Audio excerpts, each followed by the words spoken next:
தமிழ் தேசிய கூட்டமைப்பின் தலைவரும் இலங்கை தமிழரசு கட்சியின் பெருந்தலைவரும் திருகோணமலை மாவட்ட நாடாளுமன்ற உறுப்பினருமான ராஜவரோதயம் சம்பந்தன் அவர்கள் ஞாயிற்றுக்கிழமை இரவு 11 மணியளவில் காலமாகியுள்ளார்.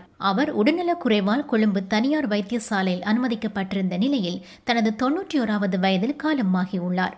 அவருடைய உடல் கொழும்பில் மலர்ச்சாலையில் அஞ்சலிக்காக வைக்கப்பட்டு பின்னர் நாடாளுமன்றத்திலும் ஒரு நாள் அஞ்சலிக்காக வைக்கப்படும் எனவும் பின்னர் அவருடைய உடல் இறுதி கிரிகைகளுக்காக அவருடைய சொந்த ஊரான திருகோணமலைக்கு கொண்டு செல்லப்படும் என்று அறிவிக்கப்பட்டுள்ளது. 1933 ஆண்டு பிப்ரவரி மாதம் 5ஆம் தேதி திருகோணமலையில் பிறந்தவர் ராசாமந்தன் அவர்கள். யாழ்ப்பாணம் பத்ரசியார் கல்லூரி மற்றும் மொரட்டுவை புனித செபஸ்டியான் கல்லூரி ஆகியவற்றில் கல்வியை தொடர்ந்து சட்டக் கல்லூரியில் சட்டம் பயின்று வழக்கறிஞரானார். சுதந்திரத்திற்கு பின்னரான ஈழத் தமிழர்களுடைய அரசியல் வரலாற்றிலும் உரிமை கோரிய ஈழ விடுதலை போராட்ட காலம் மற்றும் ஆயுத போராட்டம் மௌனிக்கப்பட்டதன் பின்னரான காலத்திலும் ஈழத்தமிழ் மக்களிடத்திலும் பிரிக்க முடியாத ஒரு ஆளுமையாக ராசம்பந்தன் அவர்கள் இருந்திருக்கின்றார். விமர்சனங்களை தாண்டி தன்னுடைய காலத்துக்குள் ஈழத் தமிழர்களுக்கு அரசியல்சார் தீர்வு ஒன்றை பெற்றுக் கொடுக்க வேண்டும் என்ற கொள்கையில் மிக தீவிரமாக தன்னை ஈடுபடுத்திக் கொண்டது மாத்திரமன்றி இறுதி வரை அதே கொள்கையில் உறுதியாக நின்று மடிந்து போயிருக்கின்றார். 1972ஆம் ஆண்டில் இலங்கையின் முக்கிய தமிழ் கட்சிகளான தமிழரசு கட்சி, தமிழ் காங்கிரஸ், இலங்கை தொழிலாளர் காங்கிரஸ் போன்ற கட்சிகள் ஒன்றிணைந்து ஆரம்பித்த பின்னர் 1976ஆம் ஆண்டு தமிழர் விடுதலை கூட்டணியாக உருவெடுத்த கட்சியினூடாக 1977ஆம் ஆண்டு நடந்த தேர்தலின் மூலம் திருகோணமலை மாவட்டத்தில் போட்டியிட்டு நாடாளுமன்றத்திற்கு தெரிவானார்.